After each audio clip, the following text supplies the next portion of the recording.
E aí, Rolecasters, aqui quem fala é o Mestre Lee e estamos começando mais um podcast aqui no canal Roleplaycast. E hoje a gente vai começar e vai iniciar aqui no canal uma nova série de podcasts que é falando sobre gêneros e ambientações de RPG. Essa proposta nova a gente está tentando trazer como série mesmo. Hoje a gente vai abordar um dos nossos temas aqui hoje. E a gente gostaria até que vocês também, quem tiver interesse de sugerir algum próximo tema, alguma coisa que tiver curiosidade pra gente poder conversar aqui, pode mandar pra gente que a gente vai aceitar de bom grado sempre. E hoje a gente vai falar sobre o gênero e a ambientação dos RPGs de super-heróis, galera. É isso aí. Apesar de super-herói não ser exatamente um gênero, né, como a gente vai conversar um pouco mais pra frente, a gente vai poder conversar e explicar um pouco mais sobre como funciona uma campanha de RPG de super-heróis, tirando das nossas próprias experiências que a gente teve nas nossas vidas aqui, nas nossas mesas.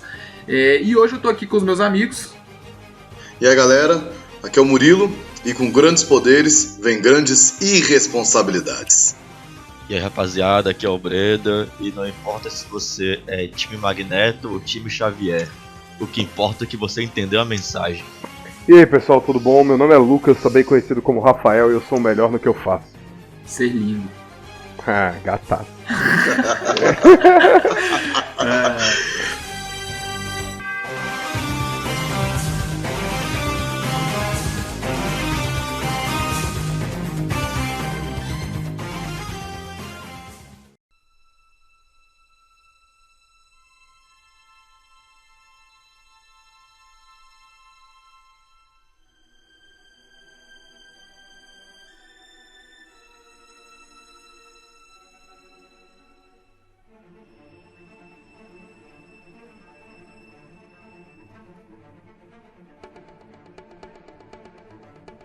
Então vamos lá, pessoal. A gente vai começar agora aqui a nossa discussão antes de a gente adentrar o nosso objeto de estudo aqui, que são as campanhas de super-heróis.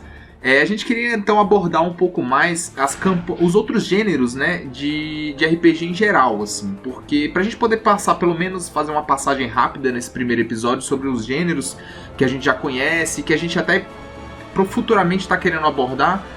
E porque o comum, na verdade, de qualquer aventura clássica de RPG é seguir o comum de D&D, né? Que é uma aventura medieval, fantástica, clássica, né? E que às vezes até outros sistemas também muito bons proporcionam. O Tormenta, né? Porque parece que algumas pessoas não gostam tanto de Tormenta aqui, né, Bruno? Eita, só os hate aqui, né? Não, já nem começou o episódio. Mas enfim... E além dessa aventura clássica de aventura medieval, a gente também conhece também algo que é parecido mais com Dark Fantasy, né? Que é algo que o World of Darkness consegue proporcionar pra gente, com lobisomem, vampiro, algo um pouco mais íntimo, mas que ainda é fantástico e que até propõe um tipo de narrativa diferente do fantástico comum medieval, né? Mas aqui agora a gente vai abordar um pouco mais os outros gêneros que a gente gosta também muito, principalmente gêneros que a gente tira de filmes, de livros, né, de várias outras mídias aí. Então, pessoal, me fala aí, quais são os gêneros que vocês mais gostam aí, galera? Que a gente poderia abordar, inclusive, futuramente, pra gente falar aqui agora já. Ah, eu gosto do Antigo Oeste, do local árido, seco, rudimentar e sujo, onde somente os homens mais fortes ou mais malandros sobrevivem. Falar aqui que eu gosto tanto de Western, que foi o tema do meu TCC, pô. Faroeste foi o tema do meu TCC. Ah, não, se for falar de tema de TCC, fala de Idade Média, né? Porra. Medieval, fantasy, mas também Western sempre é bom. Noir, eu adoro filme noir. Noir, maravilhoso. Cyberpunk também é um tema que a gente pode falar um dia. Cyberpunk é legal. Cyberpunk é legal. Assim, vamos falar porra de super-herói hoje, caralho. Hoje sim, mas assim, essas coisas. Antes da gente iniciar isso aí, eu acho que é interessante pontuar algumas coisas do porquê se quer ter essa série. Eu acho que a coisa interessante é porque, enquanto os RPGs que a gente já conhece mais clássicos, eles são muito bons para poder emular esses gêneros que já são clássicos do RPG, como a fantasia medieval ou o Dark Fantasy, né?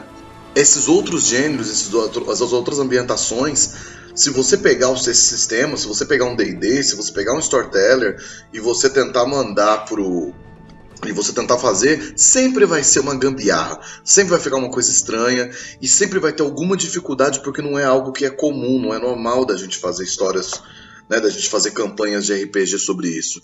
Então, eu sempre quis tentar trazer essas coisas diferentes, né, sempre tentei trazer gêneros diferentes, jogar de coisas legais diferentes, e eu sempre me esbarrei nessa dificuldade, né, nesse obstáculo, nessa barreira, porque você vira assim e fala, beleza, vamos fazer aqui um RPG de anime. Vamos jogar uma coisinha de anime, coisa e tal. Fala, beleza, com o quê? Storyteller. Pô, mas Storyteller, velho, você leva umas porradas, machuca fácil, não sei o que lá, sabe? Porque é muito realista. Bora D&D. D&D em turno, não tem aquela dinâmica, não tem aquela coisa. Você vai pegar um Noir, por exemplo. Vamos fazer de investigação, tudo mais. Você vê, os outros sistemas, você vai jogar com eles, sempre vira uma rolagem de dados, sempre uma coisa chata. O sistema, ele não consegue emular direito. Então, por isso que eu acho legal essa conversa de como você trazer essas coisas diferentes para sua mesa de RPG. É verdade. Eu acho que é interessante também a gente pontuar que, apesar da gente estar colocando essas questões, o sistema do D&D, né, o D20 e o Storyteller, eles são realmente os mais adaptativos. Então tem muito cenário feito para eles que pode funcionar muito bem. Mas é que nem a gente falou, por exemplo, o tema de hoje é super-heróis, e super-heróis não se enquadra não muito bem, pelo menos na minha opinião, nem no D20, né, que a gente tem o Mutants and Masterminds, Mutantes e Malfeitores, que a gente vai comentar no futuro, mas são os dois sistemas que realmente mais rodam a maioria dos cenários. Tem então, o parabéns Garpzão também, ó, Garpzão. Já dei ânsia. Joga fora! Não, cara, pô, falar de GURPS tem que me trazer 2 tabelas de Excel e um manual de 7.000 páginas, aí eu vou fazer meu TCC, caralho, eu tenho que estudar. Eu tenho mais coisa pra fazer, pô, do que cálculo. Aí é o verdadeiro advogado de regra, né? Eu não me formei em cinema pra fazer cálculo o resto da vida, não, pô. Porra, meu irmão, eu passei no ensino médio, não sei nem como. Até hoje não sei fazer número complexo. Mas então, GURPS à parte, né? GURPS à parte. Logaritmos à parte. O que eu gostaria de falar aqui, pontuar, que realmente é muito interessante isso que vocês estão falando, que é justamente isso, porque muitas vezes o sistema, ele já ajuda com algumas mecânicas a você entender melhor aquela ambientação, né? Porque, por exemplo, o Vampiro à Máscara mesmo, que como a gente está tratando de vampiros, o próprio sistema se preocupa em você ter o sistema de humanidade, sistema de blood pool, né, que é o seu sangue, que é todos são sistemas que o próprio jogo te força a te lembrar que você está agindo e atuando como um vampiro, certo? Então, muitas vezes o sistema já ajuda você a se ambientar. Só que também a grande dificuldade é que achar muito material para todos esses tipos de ambientações não é fácil, né? Tem alguns sistemas que eles facilitam isso, mas tem outros que não. Então a nossa ideia com essa série mesmo vai ser justamente explicar um pouco para vocês como é, porque também existem algumas diferenças narrativas, né? Algumas diferenças de criação de roteiro, criação de várias coisas para a campanha. Então elucidar um pouco mais com as nossas experiências para vocês que a gente teve aqui, né? E também indicar, né? Porque a gente também tem muita dica aí de sistemas que a gente já jogou também aí para cada um desses gêneros, né? Então é importantíssimo isso mesmo, porque às vezes é algo muito necessário. Se você quer usar um sistema mais clássico como o D&D ou até mesmo Storyteller para adaptar uma história, você vai ter que fazer muitas gambiarras, exato. É a famosa regra de ouro, né? Você vai ter o tempo todo que estar adaptando as regras para aquele universo que você quer montar, né? Pô, é que nem, por exemplo, você vai fazer um faroeste, vai fazer com o D&D. Aí beleza, vamos fazer aqui o duelo.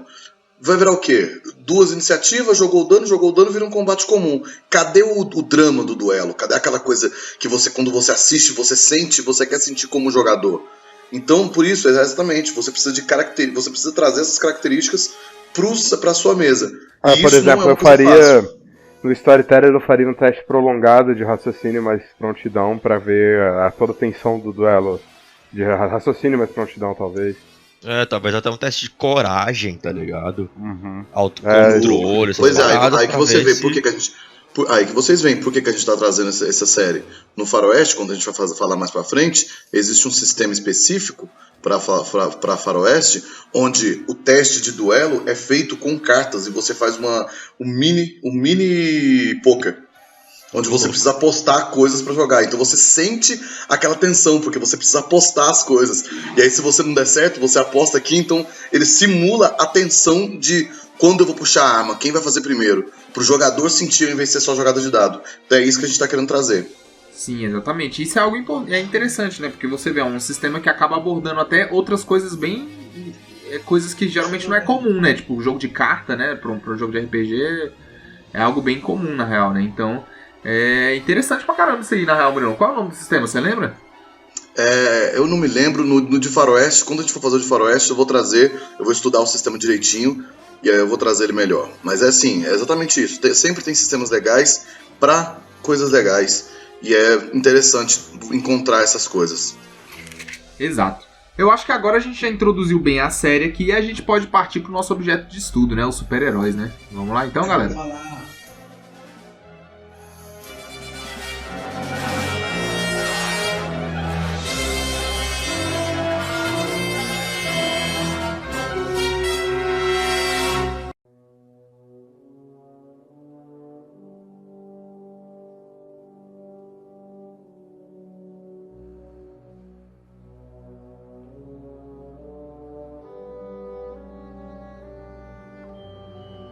Então vamos lá, galera. Agora que a gente já conseguiu introduzir mais ou menos um pouco da ideia que a gente quer com essa série, a gente vai entrar no nosso primeiro episódio, no nosso objeto de estudo desse episódio dos gêneros e ambientações de RPG, certo? Então a gente vai falar sobre super-heróis hoje, galera. Que, bom, vamos lá, pessoal. A gente vai começar agora a falar sobre as características que a gente conhece, que a gente acha que precisa ter num RPG de super-herói, né? E assim... acho que a primeira coisa, que é algo que é básico, assim, é você construir bem um vilão, né? Acho que a construção de um vilão é muito interessante e a questão de protagonismo para os jogadores, né? Eu concordo com ele nessa, gente. Eu acho que o protagonismo é muito importante nas campanhas de super-heróis e é importante pro narrador ele conseguir dar relevância para todos os personagens em uma campanha, mesmo que seja curta e rápida. Então todos os personagens têm que ser diferentes uns dos outros pra isso, né? Pra cada um ter o seu momento de brilho. É assim que cada personagem vai conseguir ter protagonismo.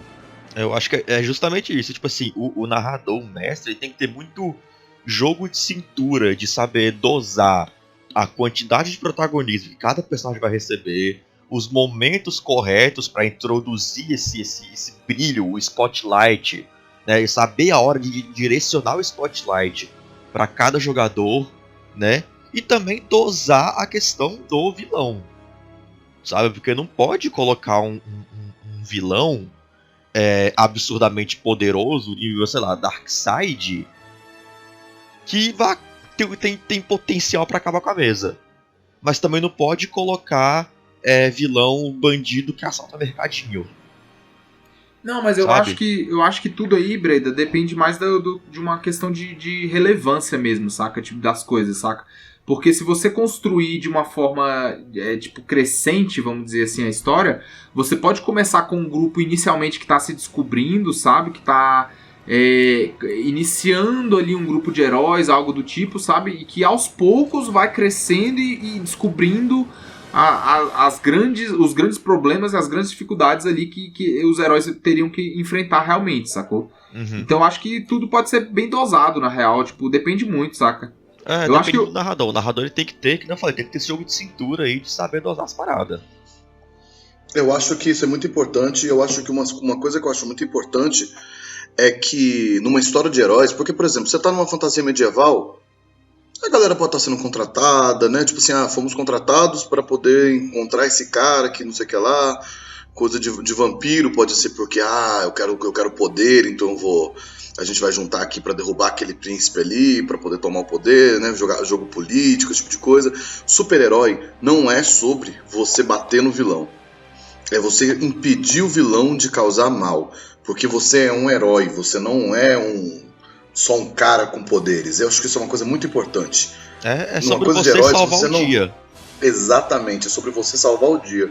E aí por isso o vilão ele precisa ter um plano que é claramente ruim, que os heróis querem impedir ele de realizar.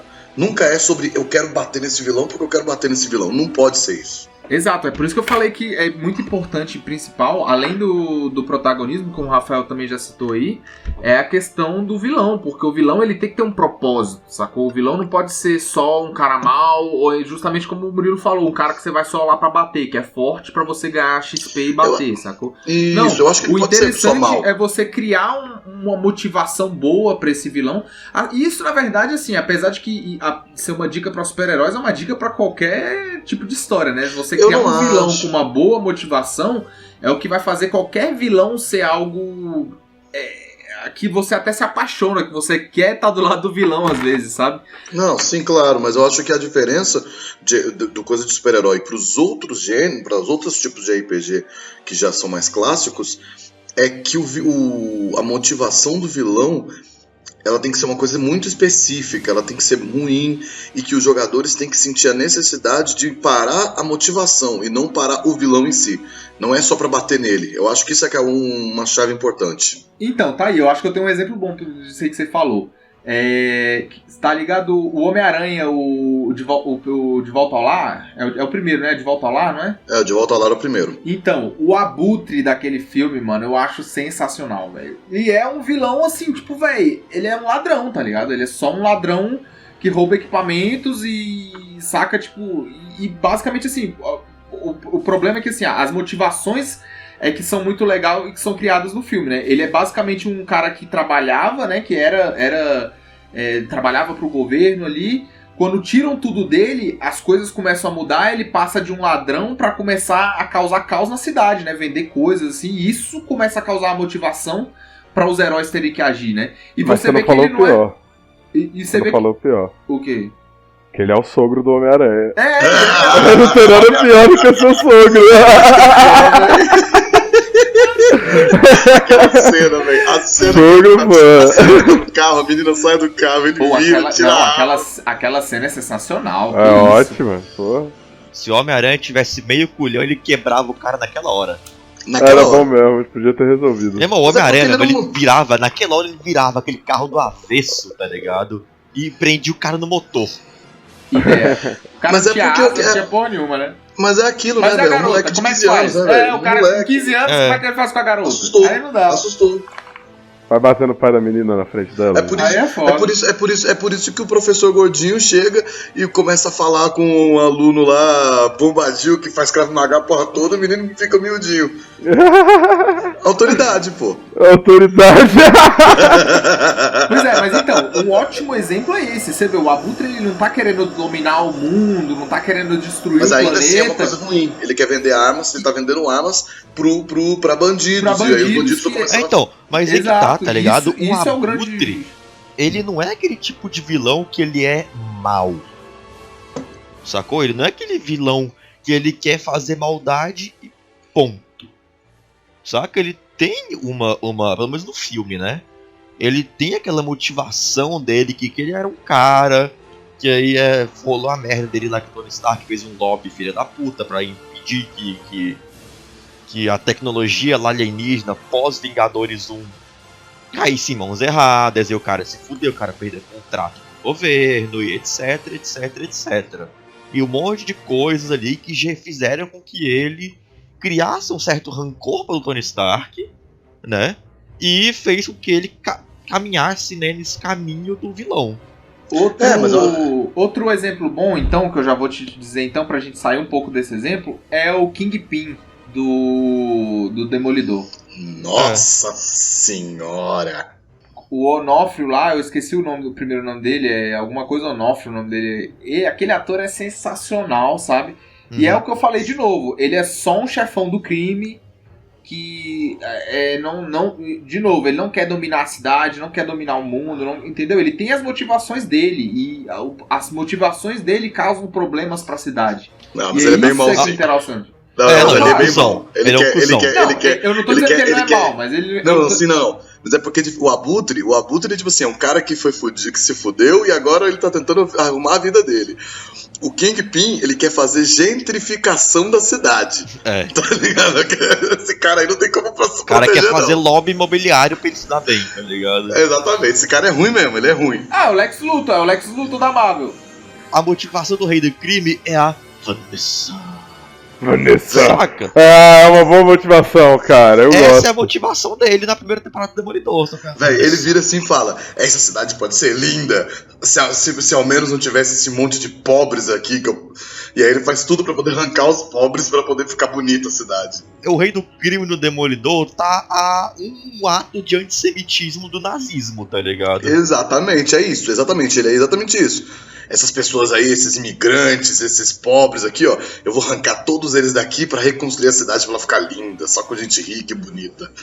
Mas você tá vendo como ele, apesar de ter um plano maligno, não é uma parada que assim, nossa, tipo, é grandiosa, entendeu? Não tem um raio gigante, não tem alienígena, é isso que eu quero dizer, entendeu? Não é algo que... sim, é pé no chão, nossa, é pé no chão. É pé no chão, sacou? Tem uma motivação boa, entendeu? Por trás. Uhum. E é o que eu tô falando, afeta uma cidade, afeta um local específico, entendeu? Não vai ser o cara que quer dominar o país, escravizar tudo, não, entendeu? Ele tem uma motivação má, mas assim, é mais interessante, entendeu? É algo que ativa mais e que dá até mais, acho que, liberdade até para os jogadores, porque isso deixa mais interessante a campanha, eu acho que fica mais vivo. Eu acho que uma coisa que é interessante é exatamente isso. Por que o vilão tem que ser bem trabalhado numa coisa de heróis? Porque diferente de coisas de fantasia, ou de vampiro, ou de lobisomem, de um monte de coisas assim, a história, ela é puxada pelo vilão.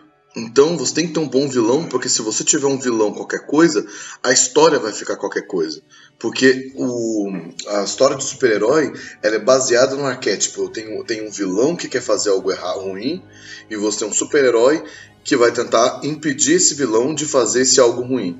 Então essa construçãozinha aqui, ela é fechada e quadrada, então você não tem tantas variações. Onde você faz a variação? Nas motivações do vilão e nas motivações do herói. Você tem que trabalhar aqui. Então a história do super-herói acaba se tornando uma história um pouco, às vezes até humana, né? Fica uma história meio humana, tá ligado? Eu acho interessante. Porque a variação tem que ser entre as motivações dos personagens e não sobre coisas que estão acontecendo no mundo. Aqui tem informação, é isso aí, muito bom, explicou de uma forma belíssima, técnica, é isso aí. Porque é justamente o que ele falou, é inevitável, né, o enfrentamento do vilão do herói, saca, tipo os embates, isso aí é o que vai acontecer sempre, é comum. E a mudança é justamente nas motivações, né, isso aí, o Murilão, o cara é técnico, não é ator não, né? Saindo um pouco do vilão, uma coisa que eu acho que é muito importante também, que falou do protagonismo, e que o que torna o protagonismo importante é porque todo super-herói, ele é naturalmente um tipo de personagem ativo. Porque é o seguinte, em qualquer tipo de história, você geralmente tem dois tipos de protagonista, né? Você tem o protagonista passivo e o protagonista ativo. O protagonista passivo, o que ele faz é geralmente reagir às coisas que estão acontecendo ao redor dele. Então você tem várias histórias assim, que, por exemplo, Bleach, se alguém já assistiu Bleach. O Ichigo, ele é um personagem essencialmente passivo. Ele tá lá de boas, chega lá, a menina dá poderes de Shinigami pra ele. Aí ele começa a ter que fazer isso aí porque ele quer se livrar dessa merda. Depois a amiga dele é sequestrada. Não sei o que lá acontece. São sempre coisas que acontecem e ele precisa reagir a isso. Isso não é um super-herói. Um super-herói, ele é naturalmente alguém ativo, ou seja, ele vê uma coisa ruim acontecendo e ele vai de encontro ao perigo, ele vai de encontro a salvar as pessoas. Então isso é muito importante, porque aí na hora de você construir o personagem, o mestre ele precisa sentar com os jogadores para conversar. Olha, o seu personagem é um super-herói. Os super-heróis são assim, assim e assado. Então você não pode fazer um cara que tá lá só pra, sei lá, que nem naquele RPG que a gente jogou lá, né, Rafael? Que um jogador queria fazer o Lex Luthor lá. O cara queria fazer era um super-herói que o objetivo dele era a paz mundial, mas era a paz mundial com canhões apontando pra prevenir qualquer crime antes mesmo que eles acontecessem, assim. Hydra Style. Não é a paz mundial, né? É o medo mundial, é a coerção A coesão mundial. É tipo isso. Mas eu acho que também o narrador ele tem que trazer momentos que tragam essa dúvida pro herói. Se ele vai fazer acontecer ou se ele vai parar pra ir salvar as pessoas. Isso, é importante. Eu acho legal também, tipo assim, de momentos de fazer das crônicas, né, de heróis, etc. É o narrador colocar a prova, a moralidade do herói.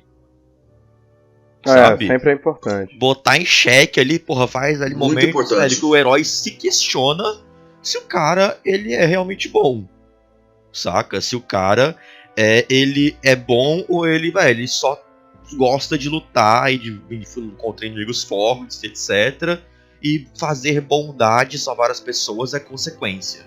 Um exemplo bom pra gente dar do que o Breda acabou de falar, o Guerra Civil, né? Com a questão do Soldado Invernal. O Capitão América teve que passar por isso.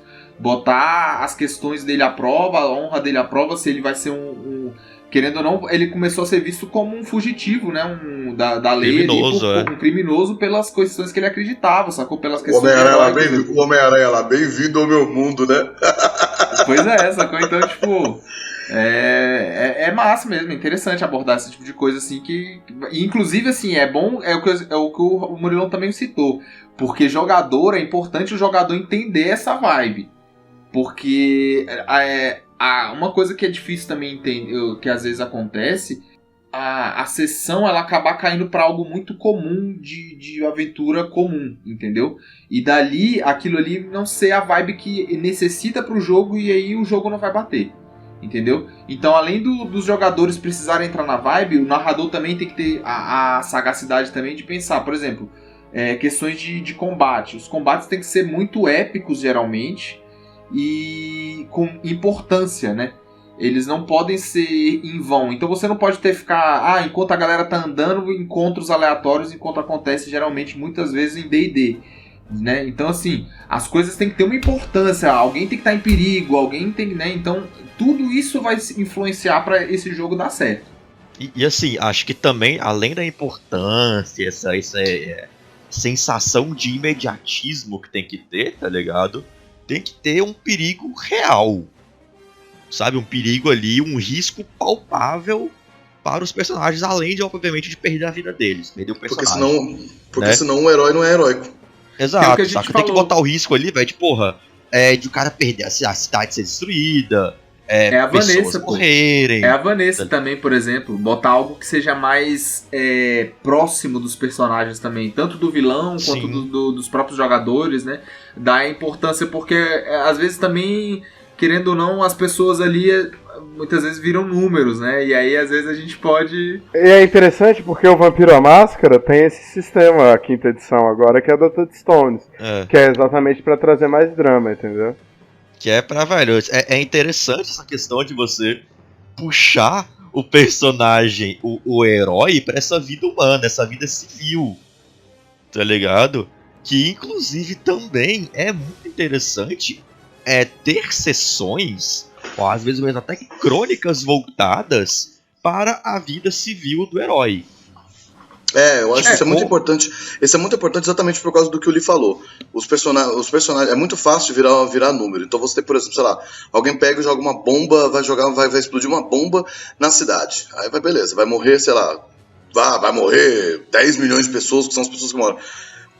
Se tivesse acontecendo isso aqui na vida real, na minha vida, que eu tô aqui falando isso, e aí eu falo, vamos jogar uma bomba em São Paulo e explode 10 milhões de pessoas, eu ia ficar, caraca, velho, meu Deus. Só que a questão num RPG, assim como num filme, num livro, alguma coisa assim, você não tá tão investido assim porque, né, é ficção. Então fala 10 milhões, você fala, ok, tanto faz. Então o mestre ele precisa construir essa coisa para poder fazer com que o jogador sinta que tem que proteger. Então é aquela coisa, velho. Sei lá, no mínimo, o grupo de heróis tem que ter, tipo, sei lá, o Alfredzinho, tá ligado?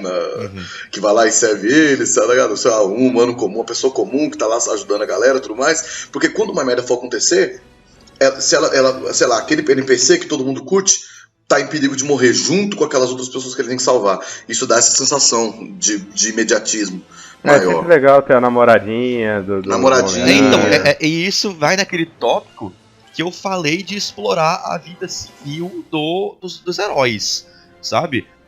Então, eu acho que os próprios jogadores têm que investir nisso, pô. O herói, ele não é somente herói.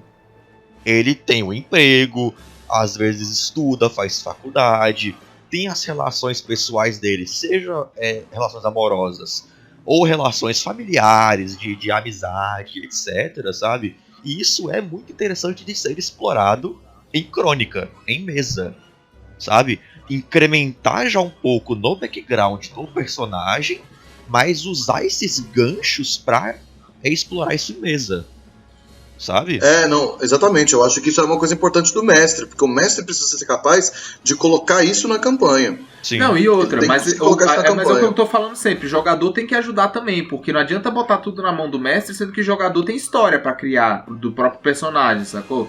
Então, bota namorada, bota mãe, bota pai, bota, entendeu? Bota alguma coisa pra o próprio personagem ter o que se apegar no jogo também, né? Sim, sim. Bota um cachorro que seja, tá Exato. ligado? Bota o Bob, o Dog, o Lestat. Eu acho que eu tenho uma simplificação até muito interessante sobre o que a gente tá falando. Uma história de super-herói, ela é uma história essencialmente sobre moralidade. Toda história de super-herói é uma história sobre moralidade. Existe alguém que é imoral e existe alguém que é moral. E você precisa parar o cara que é imoral. Porque o cara que é imoral tá fazendo, né, imoralidades. Geralmente esse é o Rafael. Eu sou o cara que tá sempre dentro da legalidade. Geralmente você tá fazendo imoralidades. Mas eu acho que é isso, é um combate sobre moralidade no final das contas. É sempre a luta ali da moral, botando a moral do herói em xeque. Se botar vilões que não necessariamente são maus, somente maus. Mas se botar tipo um Thanos que nem nos filmes, tá ligado?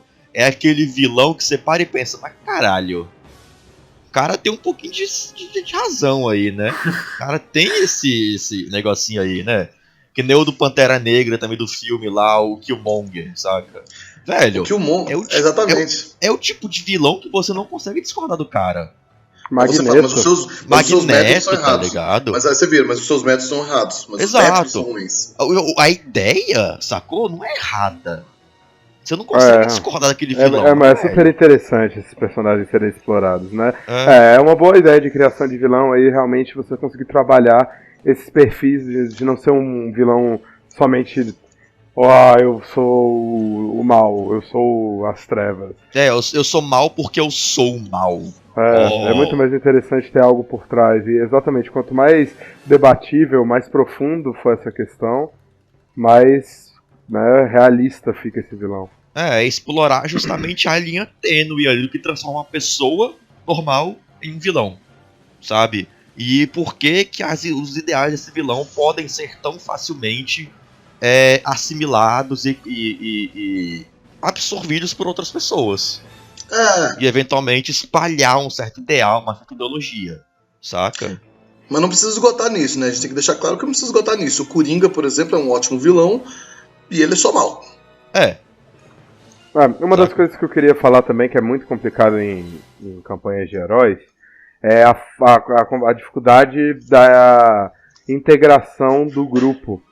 Porque muitas vezes a gente acaba só jogando os heróis e aí ninguém sabe se conhece a história um do outro, se são amigos há muito tempo, como é que é. Então eu acho sempre interessante fazer algumas sessões antes, para dar já um tempo de interação, antes de um evento muito catastrófico, para conseguir entender qual que é o local de cada um no grupo.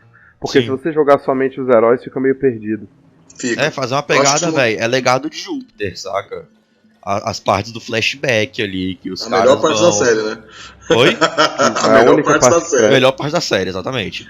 As partes do flashback, é o Shelby ali, se tendo as visões, interpretando as visões, juntando a galera, passando por BO pra chegar na ilha, e que não sei o que. Chegou na ilha, agora tem uma porrada de problema na ilha, a ilha é maluca. Aí ele quer matar os caras, saca? Tudo isso vai aproximando o grupo. Todos esses perrengues que eles vão passando vai aproximando cada vez mais. Uma das dicas, inclusive, que a gente pode dar é que a maneira mais fácil, exatamente, né, que nem o legado de Júpiter mostra, é o descobrimento dos poderes junto dos personagens. Sim. Porque esse mistério, essa questão de querer explorar de até onde vai os poderes, do que eles vão se tornar, acaba trazendo já um senso comum do que o grupo é. E aí já facilita as interações. E aí é bom que já lima aqueles player malandrão que quer fazer o anti-herói. Cara, porque esse é o cara que tem que ser limado na hora, é uma coisa muito importante. Não a gente já sabe, não pode chamar o Lee pra jogar as livros de herói. Não pode. Não pode. Então não chama. nem vou mesmo, não. Tem mais o que fazer.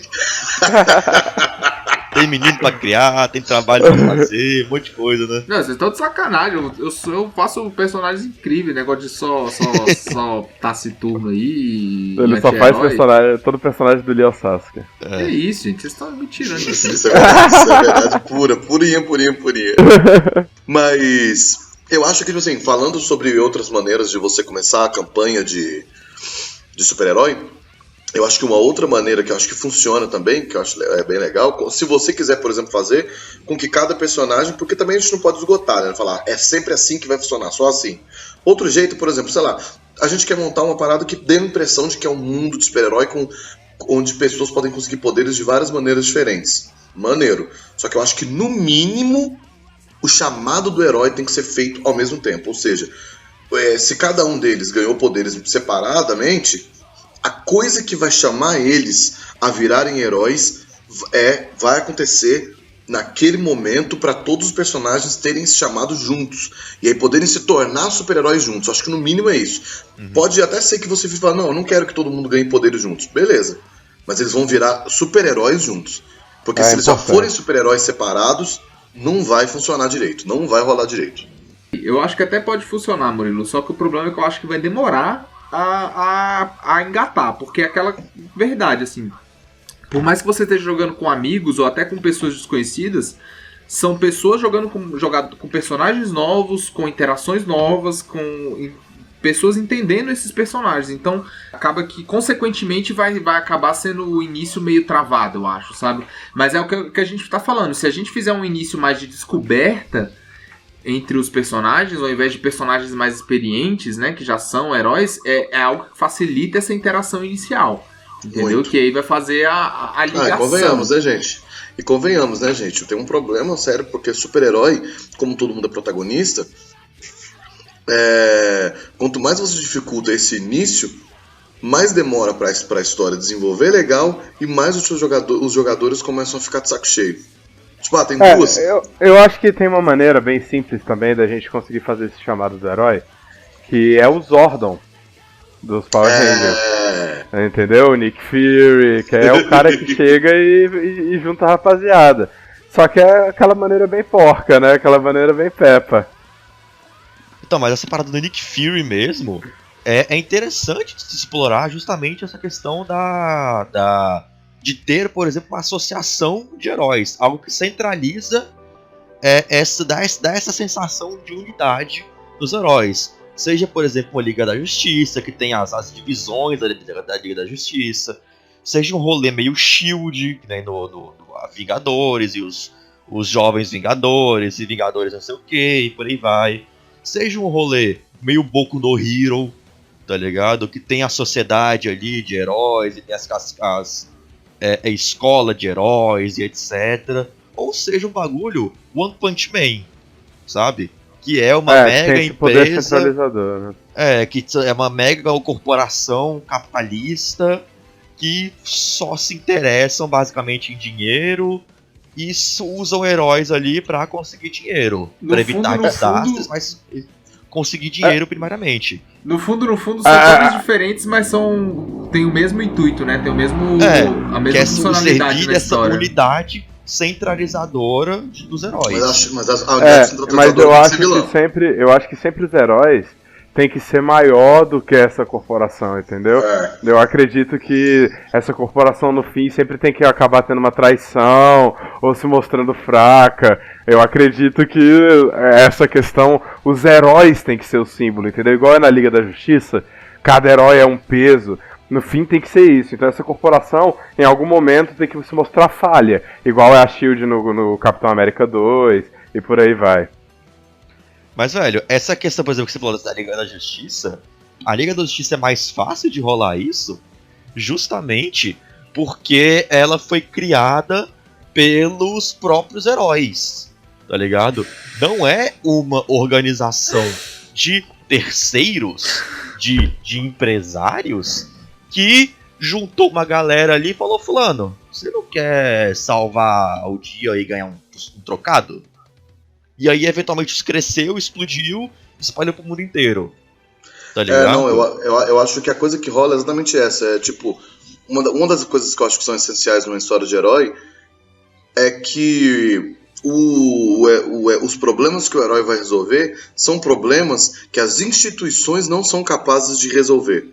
E aí vem isso, por exemplo, no caso da SHIELD, a SHIELD ela acaba ficando corrupta, porque a Hydra entra no meio. Então, o que o Capitão América faz, a própria SHIELD não é capaz de resolver. Porque a SHIELD é tão grande, é tão compartimentada, é tão burocrática, que ela não consegue resolver o problema que o Capitão América resolve. Em Gotham City, você não... O Batman é necessário porque a polícia é corrupta, porque os políticos são corruptos, porque tudo é corrupto dentro de Gotham City. Então o Batman é necessário porque só o Batman é capaz de parar a criminalidade em Gotham. E também tem o caso, né, que nem da Liga da Justiça, porque na DC tem a Argus, que é uma organização no estilo da SHIELD. Só que o que acontece? A Argus não consegue lidar quando vem a porcaria do Brainiac, tá ligado? Chega o Brainiac, os caras vêm lá com as arminhas dele, tanto faz, né? E aí os heróis são necessários. Então, tipo, isso pode tanto ser porque a escala é tão enorme que a tecnologia que existe, ou o treinamento que existe para as pessoas comuns não é capaz de lidar, quanto porque essas instituições são corruptas. Mas de alguma maneira... O problema, as instituições não são capazes e o heroísmo é necessário, porque se o heroísmo não fosse necessário, os heróis são só um bando de malucos, ou são um bando de malucos, ou só agentes governamentais. Deixam de ser super-heróis. Kick-Ass é só um bando de maluco. Kick-Ass é só um bando de maluco. Por quê? Porque a polícia consegue lidar perfeitamente com aquele programa. E as caras saem por aí.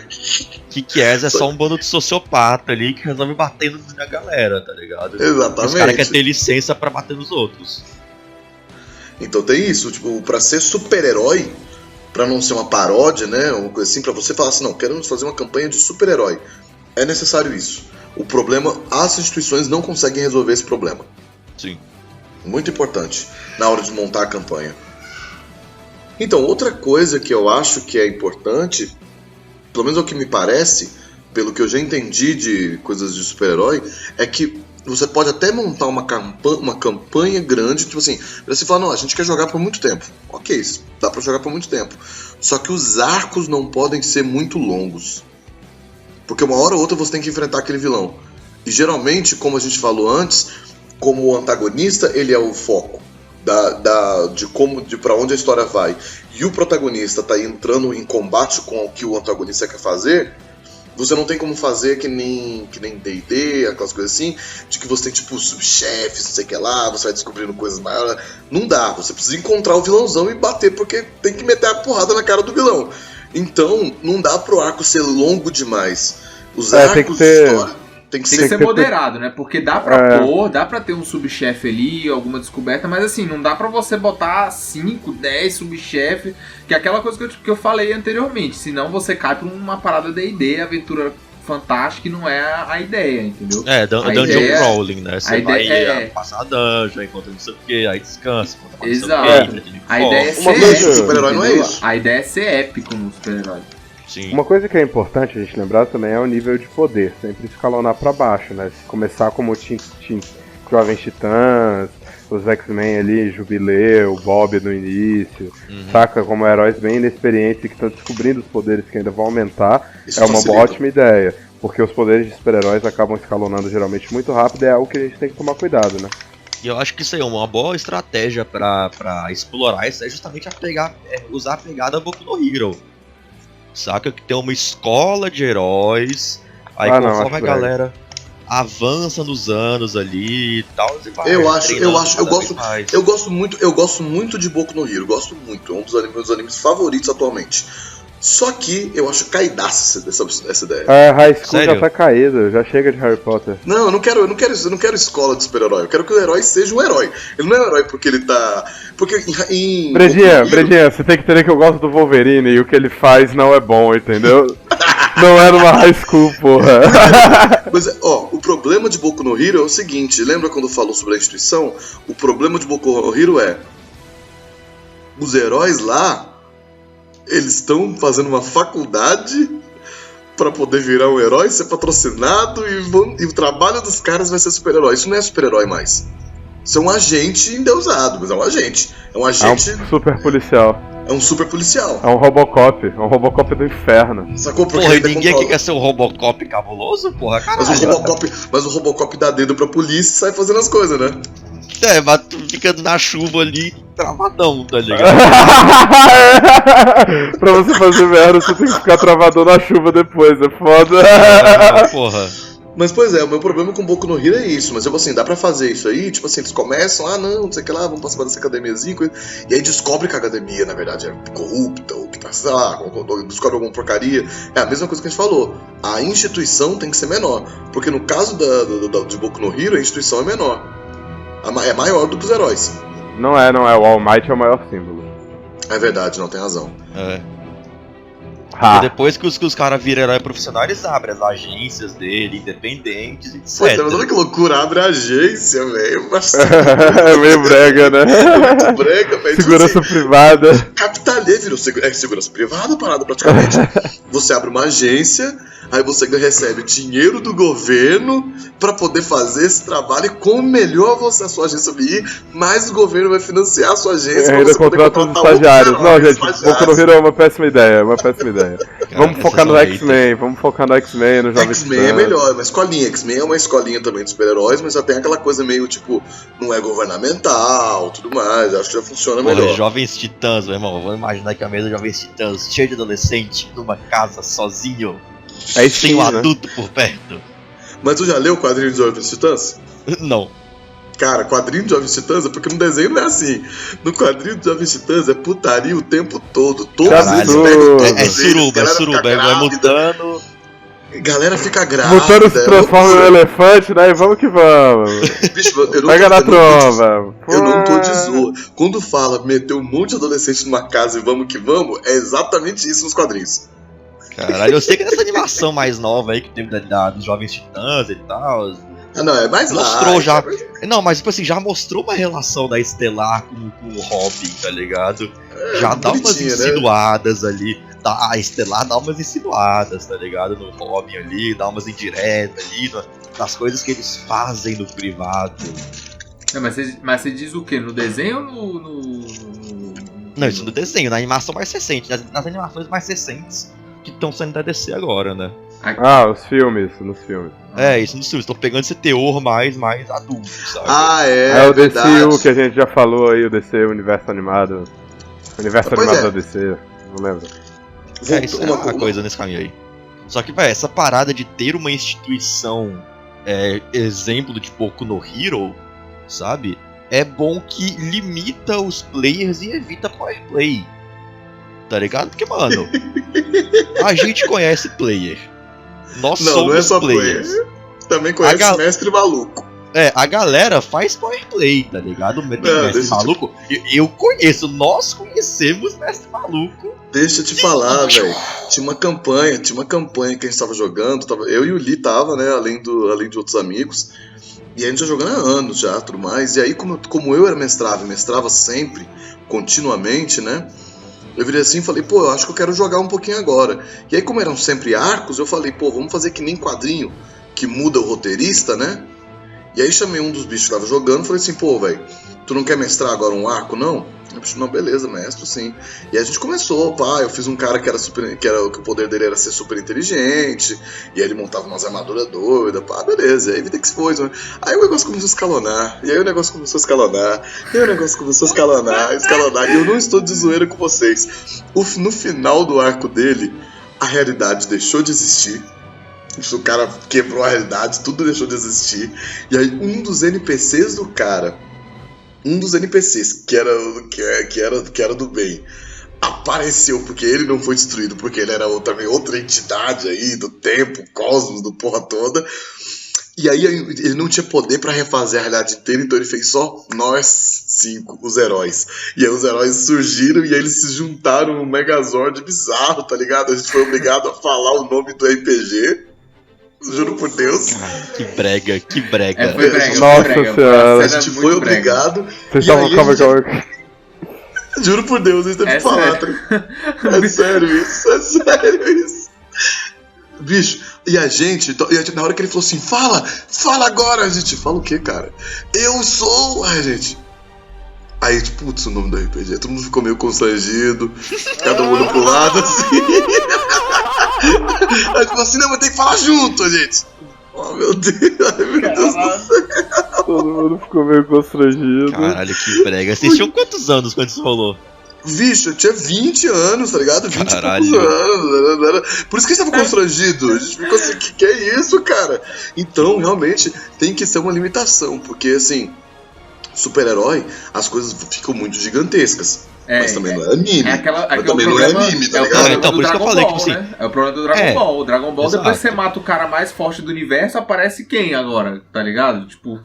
Ou o cara mais forte de outro universo. De outro universo, e aí daqui a pouco aparece um deus, e aí, tá ligado? E aí o problema é esse escalonamento que a gente E tá é por falando. isso que tem que ter, pelo menos inicialmente, alguma coisa que regula os heróis, tá ligado? Porque Não. se deixar um monte de adolescente numa casa solto na moda caralha, em 3 sessões, o RPG vai pro espaço. Não Não, joguem. beleza, mas Eu acabei de mudar minha opinião. Não joguem com adolescentes. Não joguem com adolescentes. Não joga Não, adolescente dá. Eu vou até falar mais pra frente. Quando a gente estiver falando sobre sistemas, eu vou falar sobre um sistema legal. Dá pra jogar com adolescentes, mas aí o foco é outro. Muda o foco. De qualquer modo, Dá pra jogar isso. com adolescente, mas tem que ter um adulto responsável ali, tem que ter o Eu acho que super-homem da casa. o importante também é lembrar que, assim como o Murilo já frisou que os arcos de história, de vilões, tem que ser mais curtos, pra você entender essa epicidade e ela ter essa velocidade que precisa ter pra campanha, eu acho que o importante também é saber quando parar, né? Que às vezes é o problema de muita mesa, né? É assim, então, pô, se você já enfrentou um puta vilão que, sei lá, ia destruir o mundo, talvez já foi o grande feito dos heróis e dali eles viveram mais tranquilos, entendeu? E enfrentando outras coisas. Mas convenhamos, né? Saber onde parar, isso aí é pra quem tá jogando, é pros nossos ouvintes aqui que são adolescentes, né? Que tem muito tempo. Porque quando a gente é adulto, a gente tem que saber quando continuar. Porque a gente começa uma campanha e joga 3 sessões, uma sessão a cada mês, a cada 2 meses, mas passou o é tempo. isso aí. Eu tô falando pra quem tem tempo, né? Eu tô falando Mas a gente não tem essa preocupação justamente porque a gente joga mesas por anos. Que a gente joga uma vez a cada mês, quase. Então, assim, isso é uma preocupação que a gente não tem, por atualmente, enquanto. praticamente, eu só tenho as mesas do canal, praticamente. Mas Mentiroso, caluniador. Mentiroso e caluniador. Eu acho Guilherme Lin tá jogando uma mesa chamada DICE, entendeu? Uma mesinha só, gente. Denúncia. É vício, gente. Eu acho que voltando de como construir a campanha, eu acho que a gente já até falou bastante coisa já, né? Você tem que ter uma primeiro arcozinho menor, que inclusive, na minha opinião, tem que ser uma coisa não tão gigantesca e nem com um plano muito mirabolante. Por exemplo, sei lá, vai ter o chamado do herói. Você quer colocar um primeiro vilão. Tem que ser um vilão mais simples, com um plano menos mirabolante, pra você dar tempo dos personagens poderem... para os jogadores se preocuparem menos em tentar desvendar o que o vilão tá fazendo e mais em entender os próprios personagens e entender os outros personagens. E se habituar, né? Do segundo arco pra frente, aí eu acho que dá pra você fazer uma coisa mais complexa. Mas eu acho que uma coisa importante aqui nesse negócio de arco é isso. Eu acho que histórias de super-herói são fechadas em arcos. Elas não são uma campanha longa e contínua que vai do início ao fim, tipo D&D, que vai do nível 1 ao nível 20. É que nem quadrinho, é dividido tipo quadrinho. em capítulos, em sagas e etc. Exatamente, você tem que ler quadrinho. Super-herói você tem que ler quadrinho ou assistir filme de super-herói também, porque os filmes da Marvel funcionam legal pra você ter uma ideia disso aí. Se você pegar que cada filme dos Vingadores é um arco de história, e o Thanos é o grande arco que finaliza a parada, aquilo ali é uma campanha de RPG. Agora que a gente falou de experiência, vamos falar de sistemas. Vem comigo.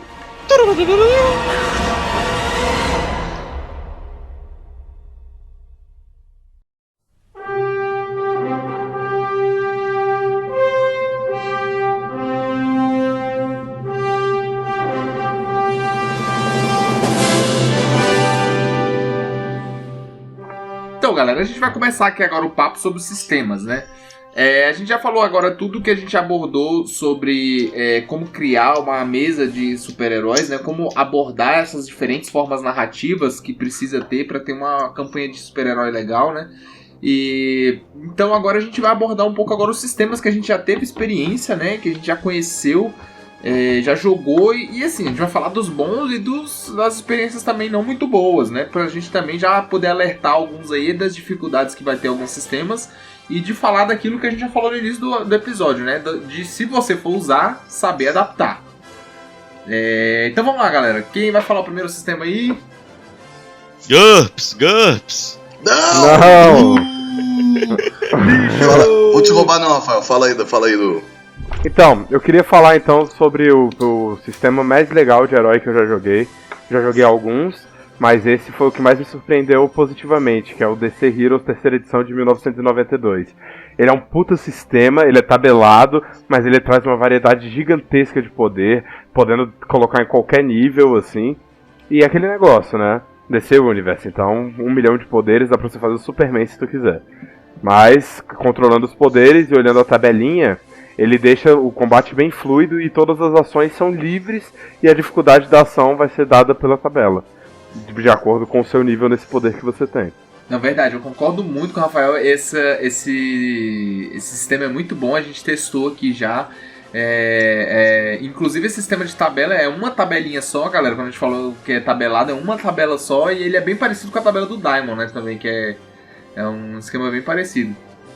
É interessante que esse negócio de tabela, porque é o seguinte: esse DC Heroes, que eu também acho sensacional esse sistema, todos os pontos, né? Por exemplo, desde os pontos de atributo, para os pontos de perícias, para os pontos de poderes, não é como se fossem coisas diferentes, né? Você tem os atributos, e aí são tais pontos. A perícia é outra coisa, poderes é outra coisa. Não, a pontuação é a mesma, é tudo chamado de AC. E na tabela tem lá AC contra RC. RC é a tabelinha de reação. E AC é a coluninha de ação. E aí, por exemplo, você vai bater numa parede, vai dar um murro na parede. Qual poder você está usando para bater? Porque você não precisa bater com força. Você pode bater com super velocidade, você pode bater com artes marciais, alguma coisa. E a reação vai ser a grossura da parede. Aí no livro tem lá falando, uma parede de tantas grossuras tem uma resistência tal. E aí, por exemplo, não importa o poder que você está usando, não importa o que você está usando. Você tem liberdade total para você usar o que você quiser, desde que faça sentido, claro, para você agir ali. Então fica 100% aberto. E aí dá aquela sensação de super-herói mesmo, sabe? É porque é tudo comparado pela mesma medida de comparação, né? É a mesma medida de comparação, exatamente. A base de comparação é a mesma para todas as coisas que você for usar. E é por isso que esse sistema permite uma coisa que eu acho muito legal, que o quadrinho dá e que os outros sistemas que a gente tinha falado antes, né, de D&D, de Storyteller, eles não conseguem fazer direito, que é o seguinte: nesse sistema do DC Heroes, o cara que sabe muito bem artes marciais consegue pegar e dar uma chave de braço no cara que consegue levantar 10 mil toneladas. E é possível. O Batman consegue jogar um negocinho pra poder bater no Flash, mesmo que o Flash corra na velocidade que ele corre. Porque se você colocar na vida real, o Flash naquela velocidade, nada nunca tocaria ele. Mas quadrinho não é sobre realidade. Quadrinho é sobre... Mas aí o próprio quadrinho tem o paradoxo do velocista, né? Que o velocista é sempre o cara mais forte. Mas sempre o mais fraco também. É, sempre o mais fraco. Saca? Porque o Flash, ele morre com um tiro, mas ao mesmo tempo ele tem o soco lá de massa infinita. Que eu nem sei o que significa. Assim, quando você vê no quadrinho, você fala, pô, irado, soco de massa infinita. Mas você para pensar, o que você quer dizer com soco de massa infinita? Mas é isso, o DC Heroes ele consegue simular essas coisas muito bem. E aí é muito bom. A única coisa, o problema dele é que, convenhamos, esse negocinho de tabela, de você comparar valores, é muito nos 90. E quando você pega o livro pra dar uma olhada nele, anos 90 total. Tem assim, de grita, né? coisa. Grita. É Mas é o que a gente gosta. É assim mesmo. A gente assim gosta do assim, vinil, a gente gosta da poeira. Nostalgita, é saudosista aqui. Mas Aqui tipo, só sentir o esse cheiro DC da poeira Heroes mesmo. aí eu não conheço, né? Mas já enquadrei os moleques aí pra dar alma pra mim aí, me colhi numa mesa aí e tal. Bora fazer Vai uma live, acontecer, pô. vai acontecer, vamos fazer uma live. Boa ideia, Marilão. Uma livezinha aí e tal, se você sabe até Aí, ó, olha a desenvolver proposta depois. aí, ó. Se a galera, inclusive, o que vocês acham aí? Comenta nos comentários o que vocês acham de uma livezinha aí de super-heróis aí, DC Heroes, One Shot. Nós 4 aqui com certeza e de repente mais um herói ou não? Só 3. 3 tá bom, né? 3 tá bom. Mais umzinho. Porque mais um? 4 é legal. 4 é legal. 4 heróis? De 4 é gostoso. Ah, tá bom então. Então vamos nessa. Um outro sistema que agora, a gente falou de um sistema muito bom, né? Um sistema que não é muito bom, apesar do sistema em si ser muito legal para as coisas que ele se propõe a fazer, é o Supers da Diamond. O sistema Diamond, ele é um sistema brasileiro. Ele foi criado pelo Marcelo Del Débio, mais um outro que eu não me lembro o nome. E ele é um sistema de porcentagens, né? Então, quando você está mexendo com coisas mais humanas, ele é muito, muito bom. Ele funciona muito legal porque você tem uma noção muito certinha do que o seu cara é capaz de fazer. E aí você vê, tipo assim, tem essa porcentagem aqui que é a possibilidade de você conseguir fazer essa coisa. Super-herói, quando você coloca dentro da tabela algorítmica do aumento de porcentagem, a tabela sai do controle. E aí, quando você coloca poderes muito altos, o personagem tudo perde a noção. E aí a coisa sai do controle. A gente começou a jogar uma campanha muito tempo atrás, aquela campanha que eu falei que no final a realidade acabou e tudo mais. A gente começou uma série que eu comecei a mestrar, mestrava ela, né? E eu mestrava com o Diamond. No início, quando os heróis estavam fraquinhos, era legal. Tava funcionando, ainda que tivessem já alguns problemas. Não, era irado, tá doido, era irado demais, eu lembro. Foi o que te prestei o livro, eu sou um grande fã de Diamond, porra, Trevas, Arcano, tá mas doido. já tinham alguns problemas, como algumas coisas que falavam assim, o poder não pode fazer isso, alguns poderes... Não, é verdade, eu tenho que confessar que os Supers, porque assim, o sistema Diamond, como o Murilão tá falando aí, ele é um sistema nacional e ele é muito aberto e amplo, entendeu?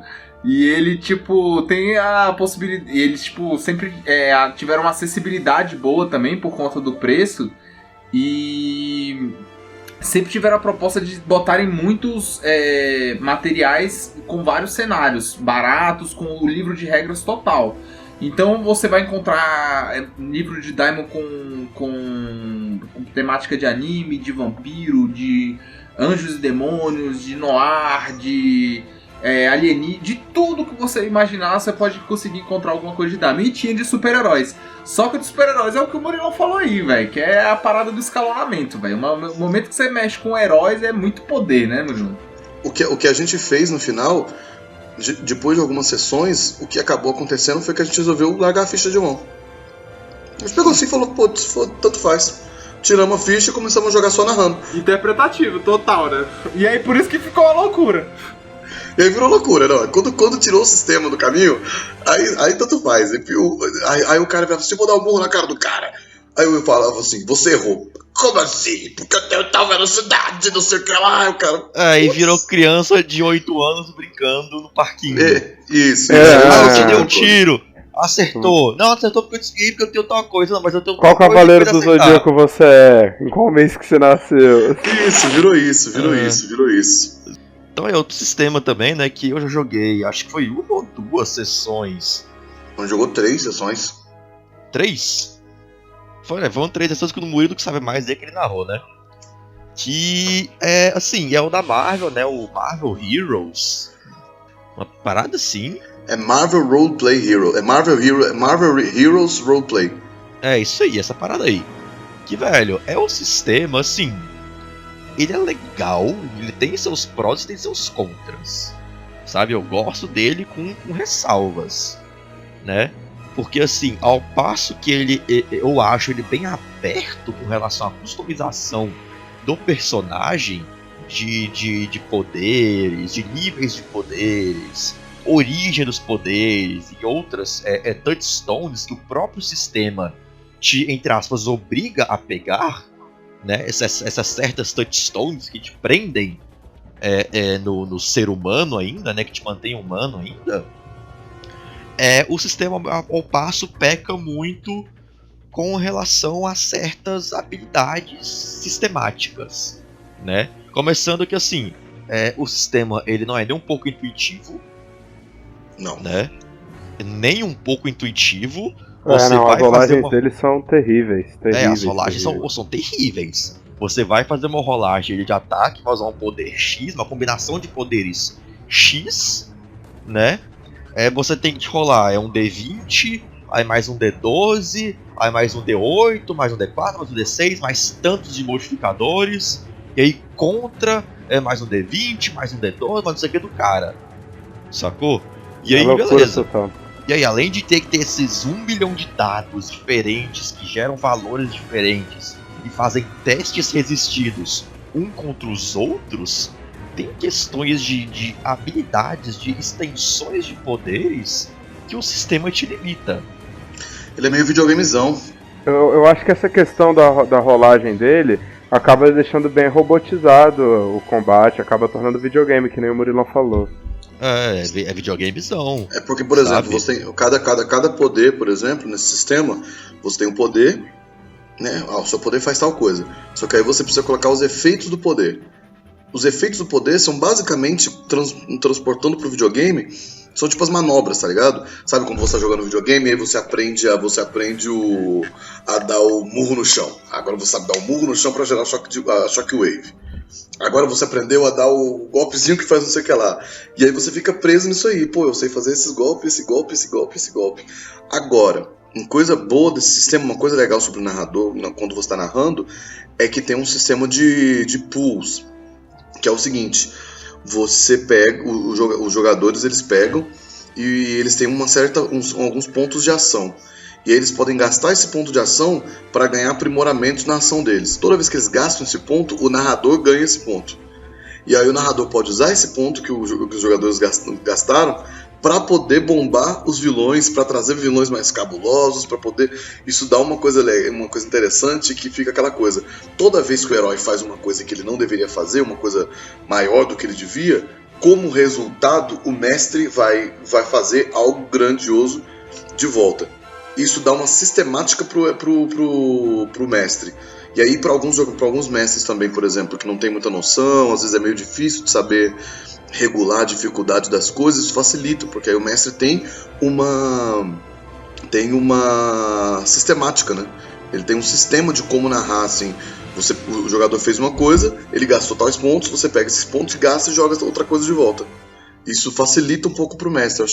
Ele é bem legal, só que ele é bem problemático, de fato. Ele é meio travadão, mas é um bom sistema. Travadão, essa questão das habilidades mesmo, que o próprio sistema te limita os seus poderes, né? Porque você tem super força, né? Só que você não pode dar um socão no chão pra quebrar o chão e dar o shockwave que o Murilo falou, sabe? Você tem que comprar uma habilidade, uma perícia, ela não lembro qual é o nome que dá, que te permite fazer essa manobra, sabe? Você tem ali o poder de voo e soltar raio laser pelo olho, sabe? Whatever. Você não pode usar os dois poderes ao mesmo tempo. Você tem que comprar um pamperiço, um negocinho lá que te permita usar os dois poderes ao mesmo tempo. Isso te prende. Fica videogame. Eu acho que falando de Marvel e de sistemas também, a gente pode falar do clássico Mutants e Masterminds, né? Mutantes e Malfeitores, que é um sistema feito para heróis, de heróis baseado no D20, né, gente? Que todo mundo aqui já deve ter jogado. Ah, sim. Já joguei. Ele facilita também, ele facilita pra quem tá acostumado com D20, tipo assim, a jogar rápido. Tipo, quero jogar um jogo de super-herói. O que você sabe jogar? D&D. Mutantes e Malfeitores, tu já vai saber as regras de cara, assim, ó. Porque é D20, é D&D. O lance do Mutantes e Malfeitores é que ele é o oposto do Marvel Heroes, né? Ao passo que o Marvel Heroes não é nem um pouco intuitivo, o Mutantes e Malfeitores, pra quem conhece o sistema D20, ele é totalmente intuitivo. Mas aí ele já não traz tanta imersão que os outros sistemas que a gente falou que traz do herói, né? Não, ele parece uma gambiarra de D&D. É uma gambiarra total. Peguei o D&D, fiz uma gambiarra e transformei em super-herói. Não vai ter aquele feeling, como a gente falou logo no início. Fica aquela coisa, a gente tá forçando aqui. O quê? Lixo! Sai fora! Quem chamou esse cara? Outro sistema que eu já tive contato, nunca joguei, só tenho o livro, né? Que eu comprei o livro e tal, pra poder dar uma olhada. É um chamado Masks, que é muito, muito legal. Ele é super aberto, né? Então, por exemplo, você não tem habilidade, tipo assim, você não tem atributos, essa coisa assim, você tem o quê? Você tem tipo umas frases assim que ditam o que você sabe fazer, e aí isso pode ser os poderes, as skills, coisa e tal. Pontos, você tem alguns pontos como determinação, umas coisas assim. E ele tem uma série de sistemáticas para drama pessoal. Que aí parece aquela coisa tipo, sei lá, o cara terminou com a namorada, na hora de ir pra luta, ele terminado com a namorada, dá um problema com ele não consegue fazer a luta direito. Os amigos dele estão com problema, ele não sei o que lá, ele tá mal na escola, gera um problema. Olha aí, isso é interessante pra coisa jovial, como a gente falou, tipo X-Men, Jovens Titãs, exatamente. E pegar e puxar também aquela temática que eu falei de explorar a vida pessoal do herói. A vida civil, ele fora, ele de dia, né? Ele sem a fantasia. Isso, ele é muito divertido. Eu não sei o quão bem ele funciona, porque eu não cheguei a jogar com ele, né? Eu só dei uma lida, mas ele parece bem interessante e ele tem essa coisa que é uma coisa meio... que vários RPGs mais atuais, vários sistemas mais atuais estão trazendo, que é essa coisa mais roleplay, né? Mais interpretação e menos jogada de dado. Então, não é jogar sem ficha, porque ele ainda tem as coisas, você ainda joga um dado aqui, outro ali, só que ele simplifica isso para você interpretar mais do que você jogar dado. Isso eu acho uma coisa legal. Nunca testei, mas eu acho que é interessante. Esse Masks, ele tem para vender no Drive-Thru, que é um site de vendas de PDFs de RPG, e em outros sites de vendas de PDF de RPG e tudo mais. O DC Heroes ele já é um pouco mais difícil de conseguir, mas que eu me lembre, ele tem nesse Drive-Thru também. Além de ter também ele para você comprar em sebo e coisa assim, geralmente dos Estados Unidos, né? Então você teria que importar. Porque eu não sei, ele não chegou no Brasil até onde eu sei. Então mas ainda assim não é difícil de encontrar, é baratinho, sempre é baratinho. O da Marvel já é bem mais difícil. Né, o da Marvel ele foi cancelado 100%, então é dificílimo de você conseguir encontrar para vender. Até porque teve treta de licenciamento com esse fundo da Marvel, né? Teve treta de licenciamento, eles nem podem vender o da Marvel mais. O que é mais comum encontrar aqui no Brasil, geralmente em sebo, principalmente, que é o que se encontra mais hoje em dia para encontrar alguns materiais mais antigos, é Supers mesmo, que é do Diamond, que a gente já comentou. Alguns mutantes malfeitores você encontra e talvez alguma coisa de GURPS, mas aí sai fora! Eu fiquei aqui quieto aqui, falando de Diamond, de Trevas aqui, vou nem falar dos meus problemas com Trevas não, então, já que eu sou tão oprimido nesse podcast. Pelo amor de Deus, que se foda GURPS. Mas gente, tipo assim, não é difícil de encontrar esses sistemas que a gente falou. Não, mas não, tipo, inclusive no negócio de Trevas tem Manual da Dragão Brasil, que você encontra em sebo também. Manuais da Dragão Brasil de conversão, de como fazer uma história de heróis ali, manualzinho ali de 50 páginas, sabe? É um negócio, um folhetinho assim, pequenininho, que você lê ele rapidão e te passa umas regras básicas de um sistema genérico ali que cada de uma adaptação, né? De uma adaptação do próprio sistema. O DC Heroes ele é tão interessante que além do livro base, ele também tem os livros, também tem livros com ambientação e coisas assim para os ambientes da DC. Então tem um livro chamado Batman. E aí ele tem explicando Gotham City, ele tem as fichas de outros personagens de Gotham City, fichas de vilões e heróis de Gotham City. Tem um livro chamado Apocalipse, que aí você tem o Darkseid, você tem os generais do Darkseid, né? A mamãe. Qual é o nome? Mamãe Bondade. Mamãe Bondade. A mamãe Bondade. Não, é Vovó Bondade. Vovó Bondade. Vovó Bondade. Qual é o nome do filho do? Qual é o nome do filho do Darkseid? Tem o Freud nisso aí, É o Calibac. Calibac, tem a ficha do O Calibac. Bredinho sabe todos, caralho, não tava lembrando de um. Os caras conhecem todo o Apocalipse, velho. Isso aí, ó, já sabemos a enciclopédia do canal aí, ó. Não. Eu só sei negócio do Apocalipse porque eu sou muito puto com a DC Filmes lá, que botou a porra do Steppenwolf em vez de botar o Calibac. Já falei isso 1000 vezes, né? Mas mó vacilo. Pelo amor de Deus, porra, meu irmão, quem é Steppenwolf? Quem é Steppenwolf? Gente, pra quem não entendeu, é só escutar o nosso podcast de Snyder Cut lá que vocês vão entender, porque que o Zack Snyder não entende. Não, além do Steppenwolf, Calibac ali era perfeito. É a mesma coisa do Batman vs Superman no Apocalipse, caralho.